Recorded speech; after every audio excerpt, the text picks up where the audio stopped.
सास अच्छी कहा, बेटी शरीफों के घर ऐसे नहीं होते कि बेटी आकर के बैठ जाए, ना हम तुझे नहीं बिठाएंगे, जा निभाह कर। अब बाप की तरफ से जब शय नहीं मिलती, माँ की तरफ से शय नहीं मिलती, तो फिर बच्चियां निभाह करती।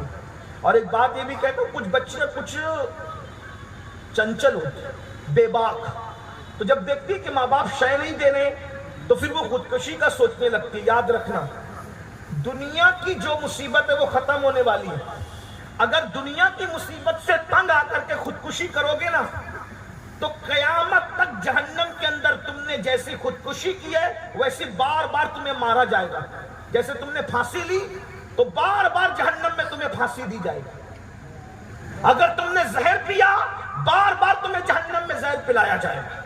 अगर तुमने छुरा भोग लिया तो तुम्हें बार बार तुम्हारे अंदर छुरा भोगा जाएगा। इसका मतलब यह है कि दुनिया से इसलिए खुदकुशी की थी कि चैन मिल जाए, लेकिन ये 2 दिन का चैन दुनिया में नहीं मिला और आखिरत में हमेशा के लिए अजाब में मुब्तला हो गए जब तक अल्लाह चाहेगा। खुदकुशी करने वालों को देर तक अजाब होगा, खुदकुशी करने वालों को बहुत अजाब होगा। और ये भी याद रखना, खुदकुशी करोगे तो भी जैसे खुदकुशी किए बार बार वैसी मारे जाओगे। और अगर किसी को कत्ल किया है तो जैसे अंदाज से तुमने किसी को कत्ल किया वैसे तुम्हें भी जहन्नम के अंदर कत्ल किया जाएगा। और आका फरमाते हैं, जिसने किसी बेगुनाह को कत्ल किया अल्लाह ने उस पर जन्नत की खुशबू भी हराम कर दी। चिड़िया को बेगुनाह नहीं मार सकते, चिड़िया को बेजरूरत नहीं मार सकते, खेल कूद के लिए चिड़िया नहीं मारी जा सकती।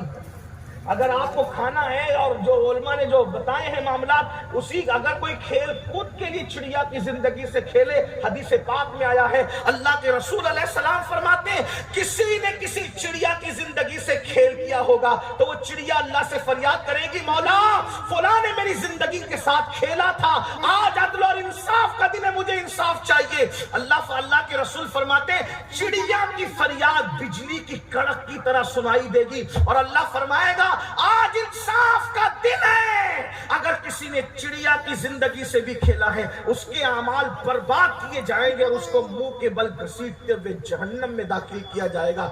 छटाक भर की चिड़िया की जिंदगी से जो खेले उसके अमाल बर्बाद करके उसे जहन्नम में दाखिल किया जाएगा। जो इंसानों की जिंदगी से खेले उसका क्या है? ये दुनिया ही सब कुछ नहीं है। तौबा करो, बदलो। वो अर्ज ये कर रहा था कि दुनिया की मुसीबतों से तंग आकर कभी खुदकुशी का मत सोचना। ये दुनिया है, चंद दिन में दुनिया गुजर जाएगी, खत्म हो जाएगी। आखिरत का सोचो, आखिरत में बहुत मजे, आखिरत में बहुत करम है। जो चाहोगे वो नेमतें मिलेगी। दुनिया संवार लो, बस दुनिया में सही से जी लो।